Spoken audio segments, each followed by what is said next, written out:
வணக்கம் மாஸ்டர்ஸ். இன்னைக்கு இந்த தியானம் கொடுத்த பிரம்ம ரிஷி பத்ரிஜிக்கு நன்றி தெரிவிச்சுக்கிறேன். இன்னைக்கு இந்த வாய்ப்பு கொடுத்த மகாவதார் ஃபவுண்டேஷனுக்கு நன்றி தெரிவிச்சுக்கிறேன். பழனியப்பன் சாருக்கு நன்றி தெரிவிச்சுக்கிறேன். லாக்டவுன் செய்திகள் ஆல்மோஸ்ட் லாஸ்ட் அந்த செஷன்ஸ் ஆல்மோஸ்ட் எல்லாம் முடியும். இன்னைக்கு லாஸ்ட் பார்ட் லாக்டவுன் செய்திகள் பத்தி திருப்பி பத்ரிஜி வந்து ரொம்ப அழகா நம்மளுக்கு நிறைய விஷயங்கள் கொடுத்திருக்காரு. நம்மளுக்கு நம்ம எப்படி இருக்கணும் அப்படின்றத ஒவ்வொரு விஷயமா ரொம்ப அழகா கொடுத்திருக்காரு. அதுல வந்து பாத்தீங்கன்னா வாழ்வின் ரகசியம், அதுல நெக்ஸ்ட் பாயிண்ட் வந்து நேற்று முடிச்சு இதுல அடுத்த கண்டினியூஷன் வந்து பாத்தீங்கன்னா வாழ்வின் ரகசியம். நம்ம வாழ்க்கையோட ரகசியம் என்ன அப்படின்னு பாத்தீங்கன்னா ரொம்ப சந்தோஷமா இருக்கணும் அப்படின்னு பாத்தீங்கன்னா அது நம்ம கையில தான் இருக்கு. நம்ம மகிழ்ச்சியா இருக்கிறது, ஆரோக்கியமா இருக்கிறது, சந்தோஷமா இருக்கிறது எல்லாமே வந்து நம்ம கையில தான் இருக்கு. ஆஹ் அந்த சந்தோஷமா இருக்கிறதுக்காக வந்து பாத்தீங்கன்னா நிறைய பேர் என்ன நினைக்கிறாங்க, நம்ம இருக்கிற வாழ்க்கையை விட்டுட்டு நம்ம துறவறம் போனதான் சந்தோஷமா இருக்க முடியும், இந்த வாழ்க்கையில வந்துட்டு நம்மளால இருக்க முடியாது, பிசிக்கல் லைஃப்ல ஏதோ ஒரு பிரச்சனைகள் வந்துகிட்டே இருக்கு, நம்ம சந்தோஷமா இருக்கணும்னா நிறைய பேர் துறவரம் போகணும் அப்படின்னு நினைப்பாங்க. அது தேவையே இல்லை. நம்ம வாழ்க்கையிலேயே இருந்து ஆனந்தமா இருக்கிறதுக்காக தான் வந்து பத்ரிஜி நம்மளுக்கு தியானம் கொடுத்துருக்காங்க. அதுக்கு 6 சித்தாந்தங்கள் சொல்றாங்க பத்ரிஜி. நம்ம என்ன பண்ணணும் அப்படின்றதுக்காக 6 சித்தாந்தங்கள் சொல்றாங்க. ஃபர்ஸ்ட் வந்து பாத்தீங்கன்னா ஆன்மீக ஆன்ம சித்தாந்தம் அப்படின்னா நம்ம வந்து ஆன்மான்னு தெரிஞ்சுக்கணும். அதுதான் நான் ஆன்மா, நான் ஆன்மா அந்த விஷயத்த நம்ம தெரிஞ்சுக்கணும். அதுதான் ரொம்ப முக்கியமான விஷயம். அதுதான் வந்து ஆன்ம சித்தாந்தம். ஆன்ம சித்தாந்தம் தெரியாதவங்க நான் ஆன்மான்னு தெரிஞ்சவங்க வந்து பாத்தீங்கன்னா ஞானிகள் ஆயிடுவாங்க. தியானம் செஞ்சு ஞானிகள் மட்டும் நான் ஆன்மான்னு ரியலைஸ் பண்ணிடுவாங்க. மத்தவங்களால அவங்களால ரியலைஸ் பண்ண முடியாது. அவங்க வந்து அறியாமையில இருக்காங்க. அவங்களோட வாழ்க்கை வந்து அறியாமையிலேயே போயிடுது. ஆனா ஆன்மா பத்தி தெரிஞ்சவங்க ஆஹ் ஆஹ் ஆன்மான்னு நல்லா உணர்ந்ததுக்கு அப்புறம் வந்து பாத்தீங்கன்னா அவங்க வாழ்க்கை சந்தோஷமாக இருக்கும். அவங்களுக்கு மரணம் இல்லைன்றது தெரியும். ஆனா பௌதிக வாழ்க்கை இருக்கிறவங்களுக்கு ஐயோ எனக்கு மரணம் ஏற்படும் அப்படின்ற பயம் அவங்களுக்குள்ளார இருக்கும். அதனால வந்து பாத்தீங்கன்னா அவங்க கண்கள்ல அந்த மரணத்தை பார்க்கும்போது பயம் ஏற்படும். ஆனா தியானம் செய்யும் போது அந்த பயம் இருக்காது. வாழ்க்கை அற்புதமானதாக இருக்கும். நம்ம தியானம் செய்ய ஆரம்பிச்சாவே நம்மளோட அறியாமை விலகி நம்மளுக்கு ஞானம் வந்துரும் நம்மளுக்கு. அதுல வந்து என்ன பகவத்கீதையில என்ன சொல்றாங்க அப்படின்னு பாத்தீங்கன்னா நான் ஜாயதே, நம்ம வந்து உடல் இல்லை, ஆன்மா அப்படின்னு சொல்றாங்க. தத்துவமசி, நாமே ஆன்மா, நீயே ஆன்மா. சோ இந்த தியானம் வந்து ஆன்மாவோட தொடர்புடையணும்னா தொடர்புடையும் போது வந்து பாத்தீங்கன்னா நம்மளுக்கு ஞானம் கிடைக்கும் நம்மளுக்கு. சோ நம்ம சுவாசம் தான் வந்து பாத்தீங்க அப்படின்னு பாத்தீங்கன்னா நம்ம உடலுக்கும் ஆன்மாவுக்கும் கனெக்ட் பண்றது, அதுதான் சுவாசம். சோ அதனாலதான் நம்ம மூச்சு மேல கவனம் வச்சுட்டு இருக்கும்போது என்ன ஆகும் பாத்தீங்கன்னா நம்மளுக்கு ஞானம் கிடைக்கும். நம்மளுக்கு ஞானம் கிடைக்கும் போது அதுல இருந்து நம்ம அடுத்த நிலைக்கு நம்மளால செல்ல முடியும். ஓகேங்களா? அடுத்தது வந்து பாத்தீங்க அப்படின்னா பிறப்பு மறுபிறப்பு சித்தாந்தம். அப்படின்னா நிறைய பேர் பிறப்பு மறுபிறப்பு. சோ நம்ம வந்து நம்ம எதுக்காக வந்திருக்கோம் அப்படின்ற நிறைய பேருக்கு ஃபர்ஸ்ட் வந்து பிறக்கும் போதே எல்லாருக்குமே தெரியாது நம்ம எதுக்காக பிறக்கிறோம் அப்படின்னு. வாழ்றவங்க எப்படி வாழ்வாங்க, சராசரியான வாழ்க்கை வாழ்வாங்க. காலையில எந்திரிப்பாங்க, அவங்களோட வாழ்க்கையில இருப்பாங்க, அவங்களோட வாழ்க்கை அப்படியே குழந்தைகள் குடும்பம் அப்படின்ற மாதிரி போயிடும். சோ ஆனா திருப்பி மறுபடியும் மறுபடியும் மறுபிறப்பு எடுக்கும் போது ஒரு நிலையில அவங்களுக்கு தெரிஞ்சிரும். என்ன தெரிஞ்சிரும் அப்படின்னு பாத்தீங்கன்னா நான் வந்து பிறந்தது வந்து பாத்தீங்க அப்படின்னா திருப்பி மறுபிறப்பி எடுக்கிறதுக்காக இல்ல, நான் ஒரு ஆன்மா அப்படின்னு தெரிய ஆரம்பிச்சிடும். ஆனா அதுக்கு முன்னாடி நான் ஏன் இத்தனை பிறப்பு எடுத்திருக்கேன்னு தெரியவே தெரியாது. நம்மளுக்கு தியானம் கிடைச்ச உடனேதான் நம்மளுக்கு தெரியும். தியானம் கிடைச்ச உடனே என்ன செய்யணும்னு பாத்தீங்கன்னா பயிற்சி செய்யணும். பயிற்சி செஞ்சதுக்கு அப்புறம் தான் வந்து பாத்தீங்கன்னா நம்மளால வந்து அடுத்த நிலைக்கு உயர முடியும். சோ தியானம் தெரிஞ்சாலும் தியானம் ரெகுலரா செய்யணும். செஞ்சா மட்டும்தான் நம்மளுக்கு அந்த பிறப்பு மறுபிறப்பு என்னன்றது நம்மளுக்கு தெரியும். கண்டிப்பா அவனோட கடைசி பிறவில அவனோட ஆன்மான்றத அவனுக்கு கண்டிப்பா தெரிஞ்சிரும். கர்மா கர்ம பலன் சித்தாந்தம் அப்படின்னு சொல்றாங்க. ஒவ்வொரு பிறப்புமே வந்து நம்ம கர்ம பலன் என்ன செஞ்சிருக்கோமோ அதோட விளைவு தான் நம்மளோட வாழ்க்கை வரும் நம்மளுக்கு. நான் இப்ப எதனா எனக்கு வாழ்க்கையில நடக்குது, எனக்கு சந்தோஷமா இருக்கட்டும் எதுவாக இருக்கட்டும், காஸ் அண்ட் எஃபெக்ட், அதுன்னா காரணம் காரியம். நம்மளுக்கு என்ன செஞ்சிருக்கோமோ அதான் நம்மளுக்கு வரும். நாம நன்மை செஞ்சிருந்தா நம்மளுக்கு நன்மை வரும். நம்ம யாருக்காச்சும் வந்து பிரச்சனைகள் குடுத்திருந்தோம்னா பிரச்சனை வரும். ஸோ என்னோட விஷயத்துக்கு நானே பொறுப்பு. நான் என்ன செஞ்சாலும் என்னோட விஷயத்துக்கு நானே பொறுப்பு. யாரும் அதற்கு காரணம் இல்லை. எத்பாவம் தத்பவதி. ஸோ என்னோட கர்ம பலனுக்கு நானே காரணம். இதற்கு யாரும் காரணம் இல்லை. அப்படின்றாங்க. அடுத்தது வந்து பாத்தீங்கன்னா முன்னேற்ற சித்தாந்தம். முன்னேற்ற சித்தாந்தம்னு பாத்தீங்கன்னா நம்ம வந்து இந்த ஆன்மா வந்து தெரிஞ்சிருச்சு. நான் ஒரு ஆன்மா அப்படின்னு தெரிஞ்சிருச்சு. ஸோ ஆன்மானாவே என்ன ஆகும்னு பாத்தீங்கன்னா முன்னேற்றம் அடைஞ்சுகிட்டே தான் இருக்கும். நம்ம நினைச்சிட்டு இருப்போம். வந்துட்டு சில பேர் நினைப்பாங்க என்னடா வாழ்க்கை, நான் எனக்கு எப்பவும் பாரு இதே மாதிரியே இருக்கு அப்படின்னு நினைப்பாங்க. ஆனா கண்டிப்பா போன பிறவி விட இந்த பிறவில அவங்களுக்கு முன்னேற்றம் இருக்கும். ஆன்மா வந்து பாத்தீங்கன்னா முன்னேற்றம் அடைஞ்சுகிட்டே தான் இருக்கும். அது வந்து அவங்க தியானம் தெரிஞ்சா ரொம்ப ஃபாஸ்டா முன்னேற்றம் அடைவாங்க. அவங்களோட வாழ்க்கையில ரொம்ப ஃபாஸ்டா இருக்கும். இல்லைனாலும் ஆன்மா முன்னேற்றம் ஸ்லோவா இருக்கும். ஒரு படி மேல ஒரு படி மேலதான் இருக்கும். நம்ம ஒரு நிலையை அடைச்சிட்டோம்னா அதுல இருந்து கீழே இறங்கி போக மாட்டோம். ஆனா அந்த பிறவில அவங்களுக்கு தெரியாது. ஏன்டா இத்தனை கவலைகள் கஷ்டம் எனக்கு இங்க நடக்குது அப்படின்னு சொல்லிட்டு. ஆனா ஆன்மா வந்து முன்னேற்றம் அடைஞ்சுகிட்டே தான் இருக்கும். பை சான்ஸ் தியானம் கிடைச்சு அவங்க முக்தி அடைஞ்சிட்டாங்கன்னா வேறு உலகத்துக்கு போவாங்க. அந்த இடத்துல கூட அவங்களுக்கு ஆன்ம முன்னேற்றம் தான் இருக்கும். ஸோ இருக்கிற உலகத்தை விட அடுத்த உலகத்துக்கு வந்து அவங்களுக்கு ஆன்ம முன்னேற்றம் கிடைக்கும். ஸோ எப்பயுமே வந்து ஆன்மா முன்னேற்ற நிலையில தான் இருக்குமே தவிர்த்து அது கீழ் நோக்கி வராது. அதுதான் முன்னேற்ற சித்தாந்தம். அடுத்தது வந்து பாத்தீங்கன்னா யோக சித்தாந்தம். யோக சித்தாந்தம் பாத்தீங்க அப்படின்னா யோகிகள் இந்த கிருஷ்ணர், நம்மளுக்கு தெரியும் இல்லையா? கிருஷ்ணர், புத்தர் எல்லாம் ஃபாஸ்டா இருக்காங்க. அவங்க எல்லாருமே வந்து ஃபாஸ்டா இருக்காங்க.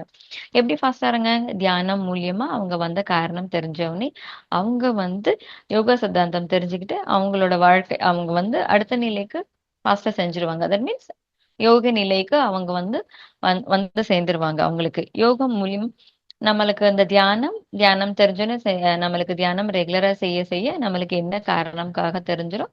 நம்ம அடுத்த நிலைக்கு சென்றுருவோம். ஒரே நிமிஷம்.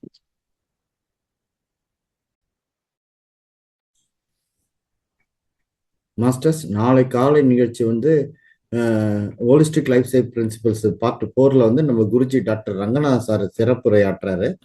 இந்த பேட்ச் 16 நிறைவு விழாவும் எல்லாரும் பங்கு கொள்ளுங்க. நாளை காத்தால 6:30 மணிக்கு அவர் பேசுவாருங்க. ஆஸ் யூஸ்வலாக 5:30க்கு தொடங்கும் நிகழ்ச்சி.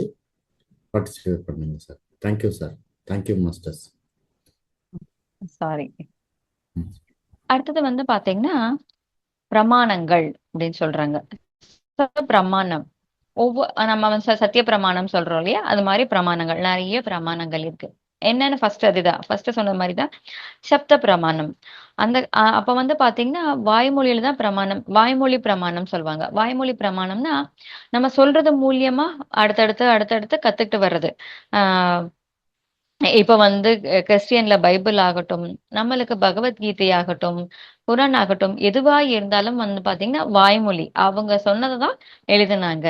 அதான் வாய்மொழியில் தான் அவங்க சொன்னாங்க. அவங்க தனியா எதுவும் சொல்ல. சோ அவங்க சொல்றதுதான் அவங்க சொல்றத கேட்டுட்டு எழுதினாங்க இல்லையா? சோ இதுதான் வாய்மொழி பிரமாணம். நம்மளுக்கு கிடைச்சது எல்லாமே வந்து பாத்தீங்கன்னா வாய்மொழி பிரமாணம்.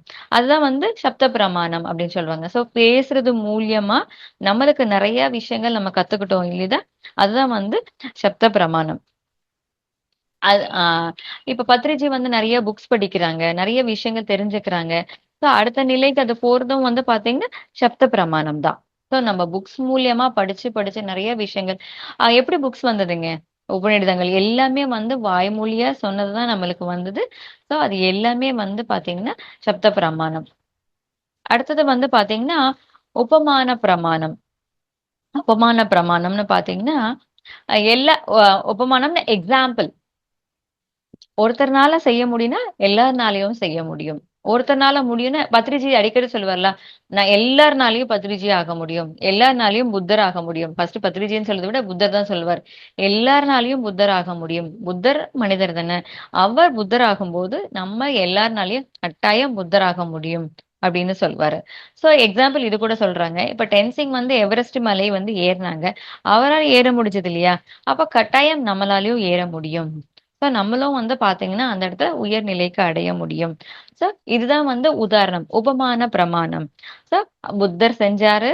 ஆஹ் டென்சிங் ஏறுனாங்க. அதனால நம்மளும் அதெல்லாம் பார்த்துட்டு நம்மளாலயும் அது செய்ய முடியும். நம்மளாலயும் எல்லாமே முடியும் நம்மளுக்கு.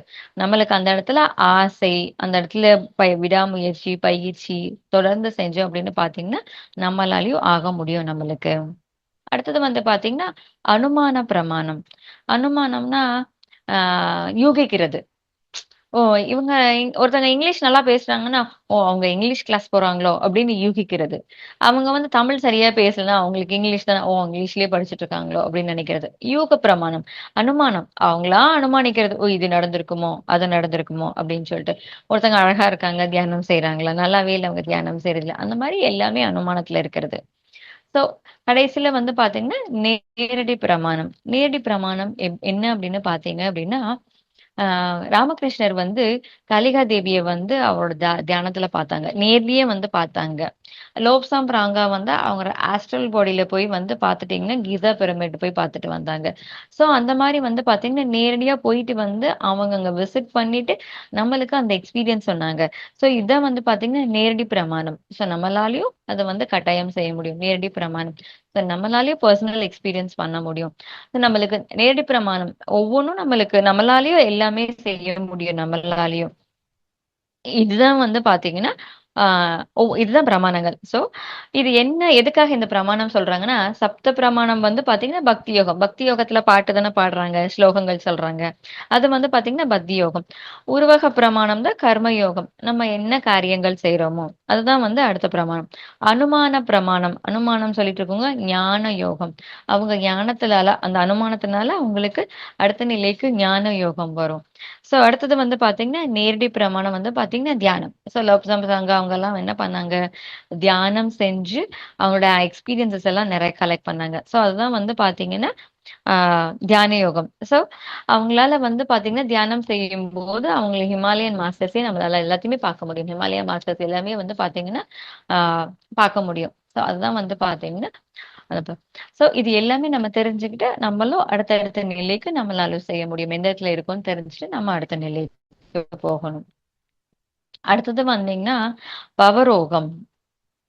பவரோகம் அப்படின்னு பார்த்தீங்கன்னா, அ உடல் மேல நம்மளுக்கு வந்து ஆ பற்று.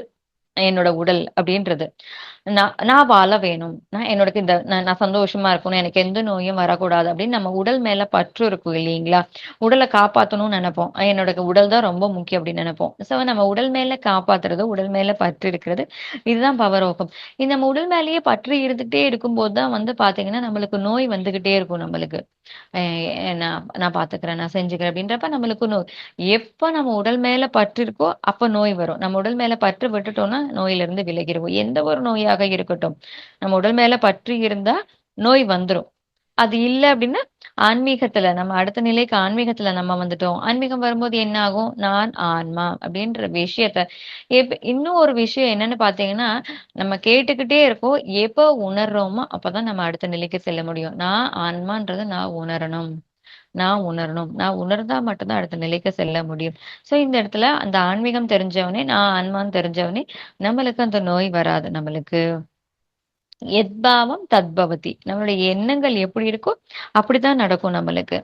நான் என்ன மாரி எண்ணம் எனக்கு அது வந்துருமோ, எனக்கு அந்த நோய் வந்துருமோ, உடல் மேல பயந்துகிட்டு எனக்கு அப்படி நடக்குது, இப்படி நடக்குது. ஏதோ ஒண்ணு நம்ம எண்ணங்கள் நெறைய விஷயங்கள் யோசனை பண்ணிக்கிட்டே இருக்கோம். அந்த பயத்தினால மட்டுமே வந்து பார்த்தீங்கன்னா, நம்மளுக்கு வந்து நோய்கள் வரும். அந்த எண்ணங்கள்னால தான் நோய்கள் வரும். பயத்தினால தான் நோய்கள் வரும். நம்ம உடல் மேல பற்று இருக்கறனால தான் நோய் வரும் நம்மளுக்கு. ஆனா, நம்ம ஆன்மான்னு தெரிஞ்சுக்கிட்டோம் அப்படின்னு பார்த்தீங்கன்னா, ஆன்மீகத்துக்கு வந்துட்டா நம்மளுக்கு எந்த நோயும் வராது. உடலும், ஆன்மாவும் வந்து பார்த்தீங்கன்னா, ஒன்றோட ஒன்று இணைஞ்சு தான் இருக்கு. ஆனா, உடல் வேறு, ஆன்மா வேறு. அந்த தாமரை இலையில தண்ணீர் மேல நம்மளுக்கு தனியா தனியா பிரிச்சுட்டோம் அப்படின்னு பார்த்தீங்கன்னா, நம்ம வாழ்க்கை ரொம்ப அழகானதாக இருக்கும். இது அதனால தான் வந்து பார்த்தீங்கன்னா, நெறைய துறவிகள் வந்து பார்த்தீங்கன்னா, நம்மளுக்கே தெரியும். துறவிகள் வந்து துணிகள் மேல பற்று இருக்காது. அவங்க காவி துணிய போட்டு, அதே மாரி துணிய தான் போட்டு எல்லா இடத்துலயுமே இருப்பாங்க. அதே மாரி தான் இருப்பாங்க. அவங்களுக்கு அந்த துணி மேல பற்று இருக்காது. அவங்க உடல் மேல பற்று இருக்காது. ஏன்னா, அவங்களுக்கு தெரிஞ்சிருது இல்லையா? நான் ஆன்மான்ட்டு தெரிஞ்சிருது இல்லையா? ஸோ, அதனால அவங்களுக்கு எந்த இடத்துலயுமே பற்றே இருக்காது அவங்களுக்கு. எந்த மூலியமாவே இருக்காது. அதனால வந்து பார்த்தீங்கன்னா, அவங்களுக்கு பயமும் இருக்காது. அவங்களுக்கெல்லாம் பார்த்தீங்கன்னா, எந்த பயமே இருக்காது. அதனால தான் வந்து பார்த்தீங்கன்னா, அவங்க அடுத்த நிலைக்கு அவங்களால செல்ல முடியும் நம்மளுக்கு. ஸோ ஆன்மா வந்து பார்த்தீங்கன்னா, ஆன்மா பத்தி தெரிஞ்சுக்கிட்டோம்னா, அதான் ஆன்மீகவாதிகள். நம்ம வந்து ஸோ ஆன்மீகம் இல்லாதவங்க வந்து பார்த்தீங்கன்னா, அவங்க உடல்லயே பற்றோட இருந்து இருப்பாங்க. அவங்களால அத விட்டுட்டு இருக்க முடியாது. ஸோ நம்ம நான் உடல் இல்லைன்னு தெரிஞ்சுக்கிட்டோம்னா, நம்ம அடுத்த நிலைக்கு செல்வோம். நம்ம வந்து ஆன்மீகம் ஸ்டார்ட் ஆயிடும் நம்மளுக்கு. அந்த ஆன்மீகம் தெரிஞ்சதுக்கப்புறம், நான் ஆன்மான்னு கடைசியா தெரிஞ்சதுக்கப்புறம், பரிபூர்ணமா நம்ம தெரிஞ்சுட்டு, நம்ம அழகா நம்ம மாறிடுவோம். ஸோ இந்த நம்ம உடல் இல்லைன்னு தெரியறதுக்கு நம்மளுக்கு கட்டாயம் தியானம் செய்ய வேண்டும். நம்ம எல்லாருமே எப்பயுமே தியானம் செஞ்சுக்கிட்டே இருக்க வேண்டும் நம்மளுக்கு. தியானம் மட்டுமே நம்மளுக்கு துணை நிற்கும் எல்லா இடத்துலயுமே வந்து பார்த்தீங்கன்னா. ஆன்மீகத்திற்கு அறிவியல் துணை புரிய வேண்டும். நம்மளோட ஆன்மீகம் வந்து பார்த்தீங்கன்னா, நம்மளுக்கு வந்து ஆன்மீகத்திற்கு அறிவியல் துணை செய்யணும். அப்பதான் வந்து பார்த்தீங்கன்னா, நம்மளுக்கு வந்து நெறைய விஷயங்கள் நம்மளுக்கு நடக்கும். மனிதன் வந்து பார்த்தீங்க அப்டின்னா, இப்ப நெறைய பேர் வந்து அறிவியல்ல என்ன நெனைக்கிறாங்க, அந்த பாம் வந்து போடுறாங்க இல்லையா? அந்த சயின்ஸ் கிடையாது நம்மளுக்கு. அது தேவையே இல்ல நம்மளுக்கு. மனிதனோட நம்மளுக்கு பிரமிட் சயின்ஸ், அந்த மாரி சயின்டிபிக்கல் சயின்ஸ், அந்த மாரி நம்மளுக்கு நேச்சரோட சயின்ஸ் இதெல்லாம் தெரிஞ்சுக்கிட்டோம் அப்டின்னு பார்த்தீங்கன்னா, இந்த இந்த சயின்ஸ் வந்து மனிதனுக்கு துணை புரியும்போது நம்மளுக்கு அடுத்த நிலைக்கு செல்ல முடியும். நிஜமாவே வந்து கொரோனா வந்ததுக்கு அப்புறம் தான் நெறைய பேருக்கு தியானம்ன்றதே தெரிஞ்சது. அப்பதான் வந்து எல்லாமே ஸ்டார்ட் ஆச்சு நம்மளுக்கு. அந்த இடத்துல அவங்களுக்கு நம்மளுக்கு ஹெல்ப் வேணுமே தவிர்த்து, அந்த இடத்துல தான் நம்மளுக்கு அறிவியல் ஹெல்ப் வேணுமே தவிர்த்து, வேற எதுலயுமே தேவையில்ல நம்மளுக்கு. அந்த அந்த இந்த குண்டுகள் வந்து அழிக்குது. ஆனா, இந்த தியானம் வந்ததுன்னு பார்த்தீங்கன்னா, அந்த குண்டுகளும் தேவையில்ல. எதுவுமே தேவைகள் இல்ல. அந்த உலகமே வந்து அமைதியான உலகம் மாறிடும். அகிம்சை இல்லாத உலகமா மாறிடும். சைவ உலகமா மாறிடும். ரொம்ப அழகாக மாறிடும். ஸோ, அறிவியல் வந்து இந்த ஆன்மீகத்திற்கு தான் துணை புரிய வேண்டும் நம்மளுக்கு. ஸோ, அகிம்சையும் தியானம் செய்யும்போது நம்மளுக்கு அறிவு கிடைக்கும். இந்த பிஎஸ்எஸ்எம் இந்த வேலை தான் செஞ்சுட்டு இருக்கு. நெறைய பேருக்கு வந்து பார்த்தீங்கன்னா, நெறைய பேருக்கு இது மூலியமா நம்மளுக்கு இந்த டெக்னாலஜி மூலியமா தியானம் செஞ்சு குடுத்துட்டு இருக்கோம். நெறைய பேருக்கு இன்னும் பத்ரிஜி கொரோனா டைம்ல சொல்றப்ப ஒரு 10 வருஷம் கழிச்சு நெறைய பேர் தியானம் செய்வாங்கன்னு சொல்லி ஆல்மோஸ்ட் ஒரு 5 இயர்ஸ் முடிஞ்சிருச்சு நம்மளுக்கு. இப்ப 5 வருஷத்துலயே நம்மளுக்கே தெரியலையா, எத்தன பக்கம் வந்து தியானமாக கேம் நடக்குது. நெறைய பக்கம் மாஸ்டர்ஸ் வந்துட்டாங்க. நெறைய பேர் வந்துகிட்டே இருக்காங்க. ஸோ இன்னும் ஒரு 5 இயர்ஸ் கடந்து பாருங்க. பத்ரிஜி சொன்ன மாரி 10 இயர்ஸ் சொல்லும்போது வந்து பார்த்தீங்கன்னா, இந்த உலகமே வந்து ரொம்ப அழகானதாக மாறிடும் நம்மளுக்கு. இன்னொரு பாயிண்ட் வந்து பத்ரிஜி சொல்றாரு. யம தர்மராஜா அப்டின்னா யாரு அப்டின்னு பார்த்தீங்கன்னா, யம தர்மராஜான்னா அதர்மம் செய்ய மாட்டார் தர்மராஜா. தர்மம் தான் செய்வார். தர்ம நிலையில தான் அவங்க இருப்பாங்க. அதுதான் வந்து தர்மராஜா. யமனா மரணம். இதுவே மாத்தி போடுங்க. மாயா. மாயா தான் யமா. சோ மாயத்திலிருந்து நம்ம விடுபட்டுட்டோம் அப்படின்னு பார்த்தீங்கன்னா, நம்ம அத விட்டு வெளிய வந்துட்டோம் அப்படின்னு பார்த்தீங்கன்னா, மரணம் இல்லாத நிலைக்கு வந்துட்டோம்னா, நம்மளுக்கு மரணம் பத்தின பயம் இருக்காது. சோ மாயா தான் யமான்னு மாறிடுச்சு. சோ தியான நிலையில நம்ம உள்ளுக்குள்ள போகும்போது வந்து பார்த்தீங்கன்னா, நம்ம ஆன்மான்றது நம்மளுக்கு தெரிஞ்சிரும் நம்மளுக்கு. நம்ம மாயையிலிருந்து உடல்ன்ற மாயையிலிருந்து விடுபட்டுருவோம் நம்மளுக்கு. நம்மளுக்கு எல்லாமே நம்மளுக்கு சரியானதாக நம்மளுக்கு புரிஞ்சிரும். அப்படின்னு ரொம்ப அழகா வந்து பத்ரிஜி நம்மளுக்கு ரொம்ப மெசேஜஸ் ரொம்ப அழகா நம்மளுக்கு குடுத்துட்டு இருக்காங்க. அடுத்தது வந்து பார்த்தீங்கன்னா, அபியாசம், வைராக்கியம். மனிதன் வந்து பார்த்தீங்க அப்படின்னா, 2 வகையான பசி இருக்குமாமா. ஒண்ணு பௌதீக பசி, இன்னொன்னு வந்து ஆன்மீக பசி. ஃபர்ஸ்ட் இந்த பௌதீக பசிக்கு வந்து நம்மளுக்கு ஃபுட்டு. இந்த ஆன்மீக பசிக்கு என்ன பண்ணணும் அப்படின்னு பார்த்தீங்கன்னா, ஆன்மீக மக்களோட பேசணும். எல்லாருக்குமே இந்த ஆன்மீக பசி இருக்காது. பிசிக்கல்ல தான் இருக்கும். அவங்க லைஃப்ல அப்படிதான் ஓடிட்டு இருப்பாங்க. ஆனா அடுத்த நிலைக்கு போற மக்கள் தான், ஏன்டா எனக்கு ஏதோ தேவை இருக்கேன்னு அப்படின்னு தெரியறவங்களுக்கு அந்த ஆன்மீக தேடல் இருக்கும்போது, ஆட்டோமேட்டிக்கா இந்த சத்சங்கத்துல அதுல இருக்கிற மக்களோட பேசும்போது வந்து பாத்தீங்கன்னா, அவங்களுக்கு வந்து ஆன்மீக பசி தீந்துரும் அவங்களுக்கு. அதுக்கப்புறம் என்னன்னு பாத்தீங்கன்னா, வைராக்கியம். நம்மளுக்கு அபியாசம், வைராக்கியம். அபியாசம்ன்றது சத்சங்கம். அந்த இடத்துல பேசி தெரிஞ்சுக்கிட்டாங்க. வைராக்கியம் அப்படின்றது நாம தெரிஞ்சுக்கிறது. நான் யார் அப்படின்ற மாரி தெரிஞ்சுக்கிறது. நான் யாருன்னு தெரிஞ்சுக்கிட்டோம் அப்படின்னா, வைராக்கியமா தெரியணும். நான் யார் அப்படின்றது நம்மளுக்கு தெரிஞ்சே ஆகணும் நம்மளுக்கு. அ நம்மளுக்கு அது சீரியஸா தெரியும்போது தான் நான் ஆன்மான்றது நம்மளுக்கு தெரியும். அதுக்கு என்ன வேணும்? பயிற்சி வேணும் நம்மளுக்கு. பயிற்சியோட முயற்சி வேணும். நம்மளுக்கு தியானம் தெரிஞ்சதுனா எப்படி செய்யணும். தொடர்ந்து செய்யணும். அதுல நிலைக்கணும். பிரேக் விடக்கூடாது. அப்படி விட்டுட்டோம்னா திருப்பி தொடர்ந்து செய்யணும். விடாமுயற்சியோட நம்மளுக்கு செய்யும்போது என்ன ஆகும்னு பார்த்தீங்கன்னா, தியானம் முயற்சினால அறிவு கிடைக்கும். அந்த அறிவு மூலியமா வந்து பார்த்தீங்கன்னா, நம்மளுக்கு வந்து இந்த உலகத்துல அந்த உலக விஷயங்கள்ல வந்து ஈர்ப்பு கம்மியாயிடும். நம்ம மீதான ஈர்ப்பு அதிகமாயிடும். நான் யார்? நான் எதுக்காக வந்திருக்கேன்? நான் ஆன்மா எக்ஸ்பீரியன்ஸ்க்காக தான் வந்திருக்கேன். இந்த வாழ்க்கை வாழ்றதுக்காக தான் வந்திருக்கேன். அப்படின்றத நான் எனக்குள்ள செல்லும்போது, என்னோட வாழ்க்கை நான் யாருன்னு தெரியும்போது, வாழ்க்கை அற்புதமானதாக மாறிவிடும். ஸோ, ஃபர்ஸ்ட்டு நம்ம தியானம் கத்துக்கணும். அப்புறம் தியானம் சொல்லிக் குடுக்கணும். அப்புறம் தியானம் பிராக்டிஸ் பண்ணணும். தியானம் பிராக்டிஸ் பண்ணும்போது ஆட்டோமேட்டிக்கா நம்ம வந்து அழகான வாழ்க்கையாக நம்மளுக்கு மாறிடும் நம்மளுக்கு. அடுத்தது வந்து பாத்தீங்கன்னா, உண்மையான ஆன்மீகம். உண்மையான ஆன்மீகம்னா என்ன அப்படின்னு பாத்தீங்கன்னா, ஆன்மீகம் வந்து பாத்தீங்கன்னா, நம்மளுக்கே தெரியும் இல்லீங்களா? நம்மீது நாம நம்மீது நம்பிக்கை வைக்கணும். அதுதான் உண்மையான ஆன்மீகம். ஆன்மீகம் தன்னை அறியும்போது ஆனா இது ஆன்மீகம் தெரியாதவங்க எப்படி இருப்பாங்கன்னா, நம்பிக்கை இல்லாதவங்களாக இருப்பாங்க. ஏன் எனக்கு அது நடக்குது? ஏன் இந்த பிரச்சனை வருது? ஏன் இந்த மாரி இருக்கு? ஏதோ ஒரு பயம் இருந்துகிட்டே இருக்கும். இல்லன்னா அவங்களுக்கு அவங்க மேலேயே நம்பிக்கை இருக்காது. ஏதோ ஒரு எண்ணங்கள்லயே இருப்பாங்க. இல்லன்னா சராசரி வாழ்க்கையில வாழ்ந்துட்டு இருப்பாங்க. ஆனா, இதுக்கப்புறம் தான் இந்த ஆன்மீகம் அதுக்கு அந்த அவங்கள பத்தி உண்மையான ஆன்மீகம் எதுனா, என்னை பத்தி தெரிஞ்சு, நான் வந்து வலிமையோட இருக்கிறது தான் வந்து உண்மையான ஆன்மீகம். அந்த ஆன் அ அதனால தான் வந்து சித்தார்த்தர் வந்து புத்தரா மாறுனாங்க அவங்களுக்கு. ஆன்மீகம் மேல நம்பிக்கை வந்துச்சு அவங்களுக்கு. அதனால தான். இன்னொன்னு ஆன்மீகத்த ரொம்ப முக்கியமான விஷயம் என்னன்னு பார்த்தீங்கன்னா, நேத்த விட நான் இன்னைக்கு நல்லா இருக்கேனா? எனக்கு நேத்த விட இன்னைக்கு நான் முன்னேற்றம் அடைஞ்சுட்டேனா? என்னோட வாழ்க்கை முன்னேற்றம் அடைஞ்சுகிட்டே இருக்கா? நான் நேத்து அத்தன விஷயத்துக்கு நான் டென்ஷன் ஆயிட்டு இருக்கேன். இப்ப என்னோட டென்ஷன் குறைஞ்சிருக்கா? நான் அடுத்த ஒவ்வொரு விஷயத்த நான் எப்படி அணுகுறேன்? அந்த விஷயம் நான் சரியா அணுகுறேனா? அந்த மாரி ஒவ்வொரு விஷயத்தையும் அணுகுமுறையும் வந்து பார்த்தீங்கன்னா, சரியானதாக இருக்க வேண்டும். அதுதான் உண்மையான ஆன்மீகம். நம்ம செக் பண்ணிக்கிட்டே இருக்கணும். தியானம் செய்றதுக்கு முன்னாடி நான் எப்படி இருந்தேன்? இப்ப தியானம் செஞ்சதுக்கு அப்புறம் எப்படி இருக்கேன்? நான் எந்த அளவுக்கு மாறியிருக்கேன்? அப்படின்றத நம்ம வந்து அடிக்கடி நம்ம ஜர்னல் பண்ணிக்கிட்டே இருக்கணும். நம்ம சொல்லுவோம்ல மாஸ்டர்ஸ், நம்ம பார்த்துக்கிட்டே இருக்கணும். என்னோட மாற்றம் நம்மளுக்கு தெரியணும். ஸோ தியானம் வந்து அனுபவமாறும். அனுபவமாகும்போது ஆன்மாவின் சக்தியாகும். நம்ம வந்து அதுதான் உண்மையான ஆன்மீகம். ஆன்மாவும் மனமும் ஒன்றுதான். நான் ஒன்றுதான் அப்படின்னு தெரிஞ்சுட்டு நம்ம மாறிடுவோம் நம்மளுக்கு. ஸோ நம்ம எல்லாருமே மாறிடுவோம். நம்ம நம்ம மட்டும் நல்லா இருந்தா தான் போகாது நம்மளுக்கு. எல்லாருமே நல்லா இருக்கணும் நம்மளுக்கு. ஆ, ஆ, நம்ம மட்டும் நல்லா இருந்தா தான் போதாது. எல்லா விலங்குகளும் நல்லா இருக்கணும். அதுக்காக தான் வந்து பாத்தீங்கன்னா, நம்ம தியானத்துல முக்கியமான விஷயம் என்னன்னு பாத்தீங்கன்னா, எல்லாருமே சைவமாக இருக்க வேண்டும். எந்த உயிரையும் நம்ம துன்புறுத்தக்கூடாது. எதுவுமே நம்மளுக்கு செய்யக்கூடாது. எல்லாமே சைவர்களாக இருக்க வேண்டும். நம்ம எல்லாமே சைவமா இருக்கணும். அதே மாரிதான். அத நம்ம டீப்பா தெரிஞ்சுக்கிட்டு, நம்ம மாரி தான் அந்த விலங்கினங்களும் வாழ்க்கை வாழ்றதுக்காக வந்திருக்கு. அவங்களும் நல்லா இருக்கணும். அவங்களோட வாழ்க்கை வாழணும். அதுக்காக தான் வந்து பார்த்தீங்கன்னா, பிஎம்சி வந்து பார்த்தீங்கன்னா, பிஎஸ்எஸ்எம்மும் வந்து பார்த்தீங்க அப்டின்னா, ரொம்ப தீவிரமா வந்து எல்லாருமே வந்து நம்ம மாரியே இந்த விலங்குகளும் நல்லா இருக்கணும். எல்லாருமே நல்லா இருக்கணும்.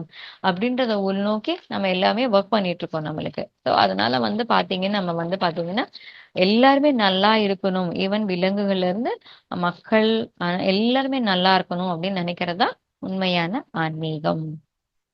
அடுத்தது வந்து பார்த்தீங்கன்னா, 4 மகா வாக்கியங்கள். என்ன அப்படின்னு பார்த்தீங்கன்னா, "தத்துவமசி, நீயே அதுவாக இருக்கிறாய். நான் தான் எல்லாமாக இருக்கிறேன். அகம் பிரம்மாஸ்மி, நானே பிரம்மம். நானே பிரம்மா. நானே எல்லாம்." அப்படின்னு தெரிகிறது தான். "சுயாத்மாவே பிரம்மம். ஆன்மாவே பிரம்மம்." அப்படின்னு தெரிஞ்சுக்கிறது. அடுத்தது பிரக்ஞானம் பிரம்மம். இது எல்லாமே தெரிஞ்சுக்கிறது தான் பிரக்ஞானம். இந்த ஞானத்த பெறது. கடவுள் எல்லா இடத்துலயுமே இருக்காரு. எல்லாமே கடவுள் தான். பூ, செடி, கொடி எல்லாமே கடவுள் தான். எல்லா இடத்துலயுமே கடவுள் நிறைஞ்சு இருக்கு நம்மளுக்கு. எல்லா இடத்துலயுமே கடவுள் நிறைஞ்சு இருக்கு. எல்லாருமே நல்லா இருக்கணும். எல்லாருமே சந்தோஷமாக இருக்கணும்.